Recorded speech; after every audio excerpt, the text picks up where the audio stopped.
তো হেল্ল' বন্ধু বান্ধৱীসকল, আশা কৰোঁ আপোনালোক সকলে ভালে আছে। তো আজি মই লৈছোঁ আপোনালোকৰ বাবে এটা নতুন ভিডিঅ'টো হ'ল যে ভাৰত চৰকাৰৰ ফালৰ পৰা এটা নতুনকৈ আঁচনি মুকলি কৰা হ'ল আৰু এই আঁচনিখনৰ জৰিয়তে কিষাণসকলে বহুতো সুবিধা লাভ কৰিব।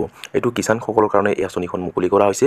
তো এই আঁচনিখনত আপোনালোকে কি সুবিধা লাভ কৰিব, কেনেকৈ আপোনালোকে এপ্লাই কৰিব, তো এপ্লাই কৰাৰ সময়ত কি ডকুমেণ্টছৰ প্ৰয়োজন হ'ব, তো আজিৰ এইটো ভিডিঅ'ত মই আপোনালোকক A to Z জনাই দিম।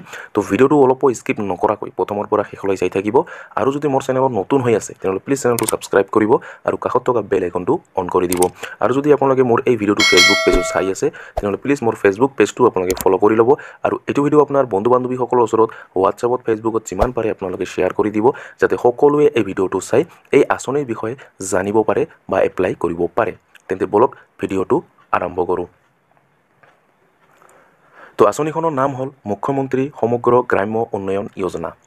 তো এই যোজনাৰ জৰিয়তে, এই আঁচনিখনৰ জৰিয়তে কিষাণসকলে, যিসকল খেতিয়ক হয়, তো এই খেতিয়কসকলে বহুতো সুবিধা লাভ কৰিব।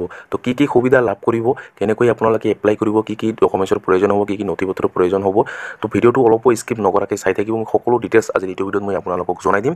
তো চাওক, ইয়াত আপোনালোকে আঁচনিখনৰ নাম হৈছে মুখ্যমন্ত্ৰী সমগ্ৰ গ্ৰাম্য উন্নয়ন যোজনা। তাৰপিছত প্ৰথমতে আপোনালোকে ইয়াতে লাভসমূহ জনাই দিয়া হৈছোঁ। 1 নম্বৰ, অসম চৰকাৰে আৰম্ভ কৰিছে সমগ্ৰ গ্ৰাম্য উন্নয়ন যোজনা। তো 2 নম্বৰ, এই আঁচনিৰ জৰিয়তে ৰাজ্যত কৃষি ব্যৱস্থা বৃদ্ধি কৰা হ'ব আৰু দুগুণ শস্য খেতিৰ সুবিধা প্ৰদান কৰা হ'ব। 3 নম্বৰ, ৰাজ্য গাঁৱত নিৰ্বাচিত হিতাধিকাৰী গোটক ইয়াৰ আনুষংগিক সামগ্ৰীকে ধৰি এখন ট্ৰেক্টৰেৰে গঠিত এটা ট্ৰেক্টৰ ইউনিট প্ৰদান কৰা হ'ব। 4 নম্বৰ, এই ট্ৰেক্টৰখন ৰাজসাহায্যযুক্ত হাৰত যোগান ধৰা হ'ব। তো আপুনি নিশ্চয় গম পালে। তো তাৰপিছত 5 নম্বৰ, এই আঁচনিৰ জৰিয়তে চৰকাৰে সৰ্বাধিক 5.5 লাখ টকাৰ অধীনত হিতাধিকাৰীক 70% ৰাজসাহায্য প্ৰদান কৰিবলৈ ওলাইছে। তো আপুনি নিশ্চয় গম পালে, 70% ৰাজসাহায্য প্ৰদান কৰিব চৰকাৰে কিষাণসকলক আৰু আপোনাক এখন ট্ৰেক্টৰো ইয়াতে দিয়া হ'ব। ইয়াতে আপোনালোকে 4 নম্বৰ যিটো আছে, এই ট্ৰেক্টৰখন ৰাজসাহায্যযুক্ত হাৰত যোগান ধৰা হ'ব। আপুনি নিশ্চয় গম পালে। তো তাৰপিছত আপোনালোকে 6 নম্বৰ ইয়াতে, এই ৰাজসাহায্য সংশ্লিষ্ট শ্ৰেণীৰ বাবে চৰকাৰে অধিসূচনা কৰা ট্ৰেক্টৰৰ তালিকাত থকা ট্ৰেক্টৰৰ সৰ্বনিম্ন মূল্যত গ্ৰহণযোগ্য হ'ব।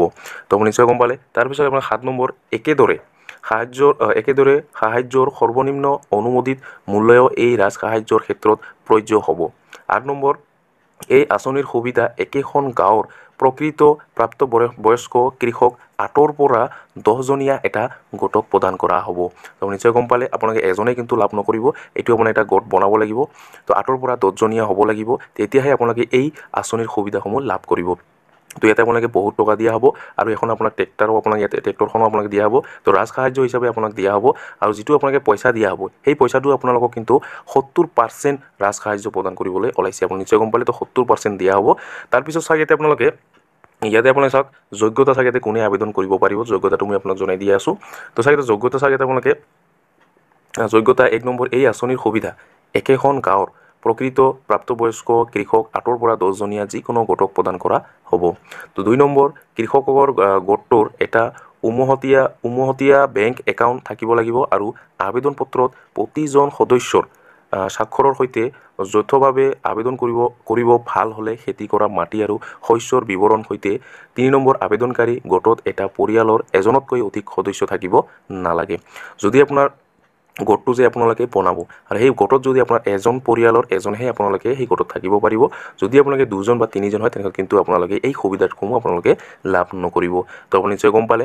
তো তাৰপিছত আপোনালোকে নথি পত্ৰ, তাৰপিছত আপোনাৰ প্ৰথমতে আবেদন প্ৰক্ৰিয়াটো জনাই দি আছোঁ। তো আবেদন প্ৰক্ৰিয়া ইয়াতে আপোনালোকে 1 নম্বৰ, প্ৰথমে আবেদনকাৰীয়ে কৃষি বিভাগৰ ওচৰত কাৰ্যালয় যাব লাগিব। 2 নম্বৰ, এতিয়া আবেদনকাৰীয়ে সমগ্ৰ গ্ৰাম্য উন্নতি যোজনাৰ আবেদন পত্ৰ বিচাৰিব লাগিব। 3 নম্বৰ, আবেদনকাৰীয়ে এই আবেদন পত্ৰখন প্ৰয়োজনীয় সকলো তথ্য লিখি পূৰণ কৰিব লাগিব। 4 নম্বৰ, এতিয়া আবেদনকাৰীয়ে প্ৰয়োজনীয় সকলো নথি পত্ৰ সংলগ্ন কৰিব লাগিব। 5 নম্বৰ, ইয়াৰ পিছত আবেদনকাৰীয়ে এই প্ৰমাণপত্ৰ কৃষি বিভাগত জমা দিব লাগিব। 6 নম্বৰ, এই পদ্ধতি অনুসৰণ কৰি আবেদনকাৰীয়ে সমগ্ৰ গ্ৰাম্য উন্নয়ন যোজনাৰ অধীনত আবেদন কৰিব পাৰিব। তো আপুনি নিশ্চয় গম পালে। তো কেনেকৈ আপোনালোকে আবেদন কৰিব লাগিব, এইটো কিন্তু অফলাইন কৰিব লাগিব। আপোনালোকে অনলাইন কিন্তু আপোনালোকে এপ্লাই কৰিব নোৱাৰিব। ইয়াতে স্পষ্ট লিখা আছে অফলাইন। তো আপোনালোকে অফলাইন কৰিব লাগিব।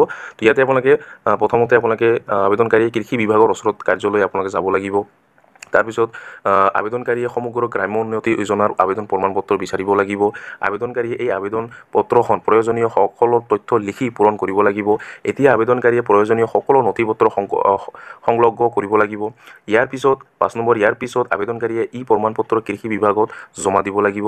6 নম্বৰত এই পদ্ধতি অনুসৰণ কৰি আবেদনকাৰীয়ে সমগ্ৰ গ্ৰাম্য উন্নয়ন যোজনাৰ অধীনত আবেদন কৰিব পাৰিব। তো আপুনি নিশ্চয় গম পালে। তো আপোনালোকে অনলাইন এপ্লাই কৰিব নোৱাৰিব, এইটো আপোনালোকে অফলাইন কৰিব লাগিব। তো এতিয়া কথা হ'ল আপোনালোকে কি নথিপত্ৰ লাগিব। যেতিয়া আপোনালোকে ইয়াতে আবেদন কৰিব, তো আবেদন কৰাৰ সময়ত আপোনাক কি ডকুমেণ্টছৰ প্ৰয়োজন হ'ব সেইটো মই আপোনালোকক জনাই দি আছোঁ। তো নথিপত্ৰ চাই ইয়াতে আপোনালোকে প্ৰথমতে আপোনালোকে প্ৰয়োজনীয় নথিপত্ৰ তালিকা চাই ইয়াতে আপোনালোকে প্ৰথমতে 1 নম্বৰ আপোনাৰ আধাৰ কাৰ্ডখন লাগিব, 2 নম্বৰ বাসস্থানৰ প্ৰমাণপত্ৰ লাগিব, 3 নম্বৰ পাছপৰ্ট আকাৰৰ ফটো লাগিব, 4 নম্বৰ মোবাইল নম্বৰটো লাগিব, 5 নম্বৰ ইমেইল আইডিটো লাগিব, 6 নম্বৰ আয়ৰ প্ৰমাণপত্ৰখন লাগিব, আৰু 7 নম্বৰ বয়সৰ প্ৰমাণপত্ৰ লাগিব, আৰু 8 নম্বৰত বেংক একাউণ্টৰ সবিশেষ ইত্যাদি আপোনাক লাগিব। তো বেংক একাউণ্টখন লাগিব। তো এই 8টা আপোনাক ডকুমেণ্টছ লাগিব। ইয়াতে 7টা হ'ব, আপোনাৰ পাছপৰ্ট চাইজ ফটোটো যিটো আছে এইটো নহয়, আপোনালোকে এই আপোনাৰ 8খন আপোনাৰ ইয়াতে প্ৰয়োজনীয় নথি লাগিব। প্ৰথমতে আধাৰ কাৰ্ডখন লাগিব, বাসস্থানৰ প্ৰমাণপত্ৰ লাগিব, পাছপৰ্ট আকাৰৰ ফটো লাগিব, মোবাইল নম্বৰ, ইমেইল আইডি, আয়ৰ প্ৰমাণপত্ৰ, বয়সৰ প্ৰমাণপত্ৰ আৰু বেংক একাউণ্টখন লাগিব। তো আপুনি নিশ্চয় গম পালে কি ডকুমেণ্টছৰ প্ৰয়োজন হ'ব। এইটো কিন্তু আপোনাৰ এখন ফৰ্ম আহিব, সেই ফৰ্মখন ফিল কৰি ইয়াৰ লগত আপোনালোকে এইবোৰ ডকুমেণ্টছ এটেচ কৰি কিন্তু আপোনাক জমা দিব লাগিব। তো আপুনি নিশ্চয় গম পালে। তো আবেদন কেনেকৈ কৰিব লাগে সেইটো আপোনাক জনাই দিয়া হ'ল।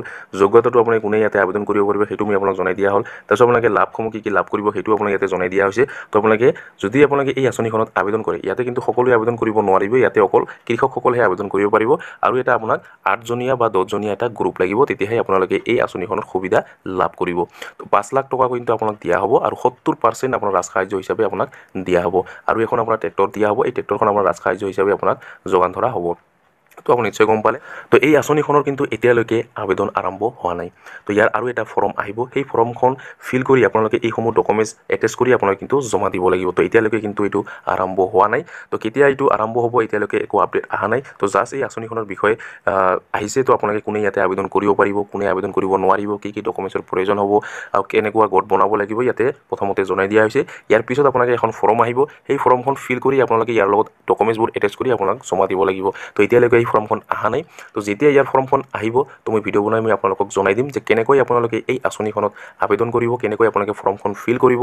তো A to Z সেই ভিডিঅ'টো জনাই দিম। তো আপোনালোকে মোৰ চেনেলটো যদি এতিয়ালৈকে ছাবস্ক্ৰাইব কৰা নাই, তো প্লিজ মোৰ চেনেলটো ছাবস্ক্ৰাইব কৰিব, আৰু কাষত থকা বেল আইকনটো অন কৰিব। তো যেতিয়া মই ভিডিঅ' আপলোড কৰিম, তো চবৰ প্ৰথম আপোনালোকে চাব পাৰিব, আৰু চবৰ প্ৰথম আপোনালোকে এপ্লাই কৰিব পাৰিব। তো আপুনি নিশ্চয় গম পালে। তো আঁচনিখনৰ বিষয়ে আপুনি নিশ্চয় গম পালে। তো আজিৰ ভিডিঅ'ত ইমানেই। আশা কৰিছোঁ ভিডিঅ'টো ভাল লাগিছে। যদি ভিডিঅ'টো ভাল লাগি থাকে তেনেহ'লে এটা লাইক কৰিব, আৰু যদি মোৰ চেনেলত নতুন হৈ আছে তেনেহ'লে প্লিজ চেনেলটো ছাবস্ক্ৰাইব কৰিব, আৰু কাষত থকা বেল আইকনটো অন কৰি দিব। আৰু এইটো ভিডিঅ' আপোনাৰ বন্ধু বান্ধৱীসকলৰ ওচৰত হোৱাটছআপত, ফেচবুকত যিমান পাৰে আপোনালোকে শ্বেয়াৰ কৰি দিব, যাতে সকলোৱে এই ভিডিঅ'টো চাই এই আঁচনিৰ বিষয়ে জানিব পাৰে। ধন্যবাদ।